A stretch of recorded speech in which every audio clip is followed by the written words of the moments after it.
Hi everyone, and welcome to the Merchant of the Month. I'm Dawn Pease, President of the North Andover Merchants Association, and this month we're at Vector Gaming, located at 4 High Street, Suite 122 in North Andover, and I'm here with Robert Skinian and Alex Voss. Welcome, guys. Thank you for having us. So tell us, what is Vector Gaming?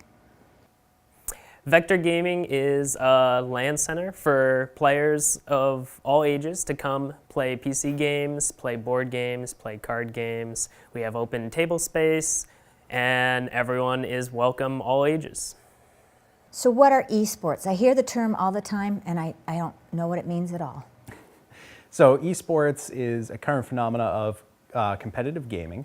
And basically what it is the professionalization of gaming. So colleges, professional sporting organizations are all picking up basically these brand name players, and they are playing these premier games either for money, scholarship, pride, but it's really the evolution of gaming into a competitive format. So what opportunities exist within eSports? So eSports is a rapidly growing field. It's gone from a few hundred million to now estimated over 1.3 billion by 2020. And basically, there are opportunities of all kinds. So much like the Boston Red Sox, you have 9 players on the field, but there's a whole organization that goes into supporting those. So there are opportunities for actual gamers to climb through the ranks and become professionals. And then there are lots of opportunities for audiovisual production, marketing, public relations, the business side of things, running events, planning the logistics of all these things. So really, eSports is in many ways like traditional sports, where there's a large coalition supporting a very few people who are actually playing in the event. And these are kind of the opportunities that we are trying to get parents and schools to focus on. I had no idea. You know, to me it was a video game, but it's nice to know that there's more to it. So how can parents get involved?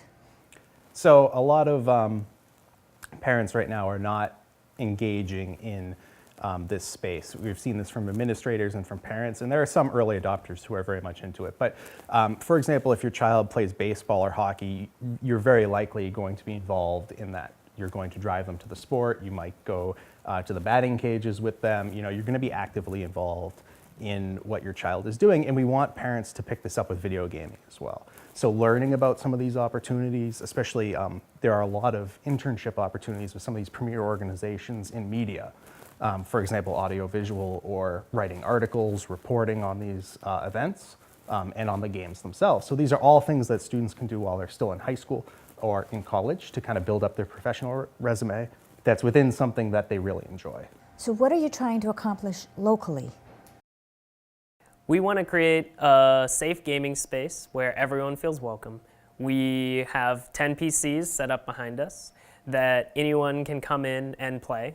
We have 3 tables set up at any time for free-to-play board games or Magic the Gathering. We have Magic the Gathering sanctioned events. We have board game nights where families can come in, grab a game. We just want a community space for everyone to come in, have fun, and play safely.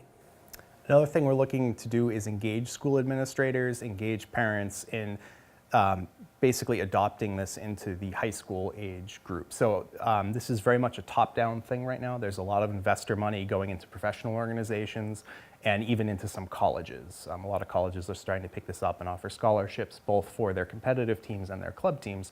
But there isn't a lot of support right now on the high school level, and that's something that's still kind of growing organically. So that's something that we're trying to bring to kind of the Massachusetts area in general, engaging a lot of schools, trying to get them to bring out gaming clubs, to field esports teams in age-appropriate games, and kind of work with administrators to help them set up the structure that these players need to take this love of gaming and translate it into the growing field of esports. Okay. Well, you're showing me an aspect of gaming that I didn't know existed, and that's a social aspect. I didn't realize that gaming could be so social.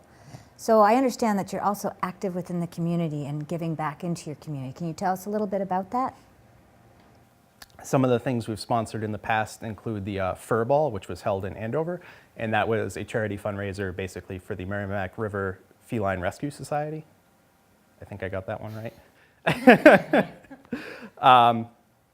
With a cash donation and then an event donation as well. We've also supported other like local causes. We generally will donate some kind of gift certificate or day passes so that they can use them as raffle items or as prizes or whatever to support that.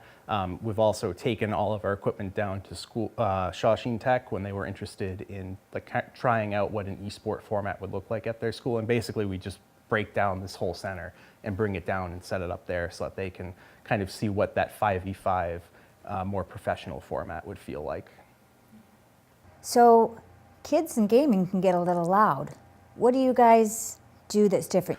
We're open to the public, generally speaking, from 5 p.m. to 10 p.m. on weekdays, and then Saturday from noon to 11.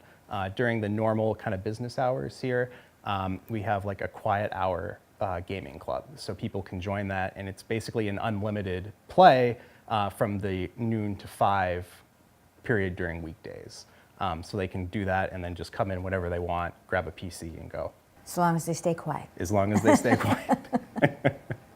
Well, thank you guys so much for joining us on the show, and we'll see you next month.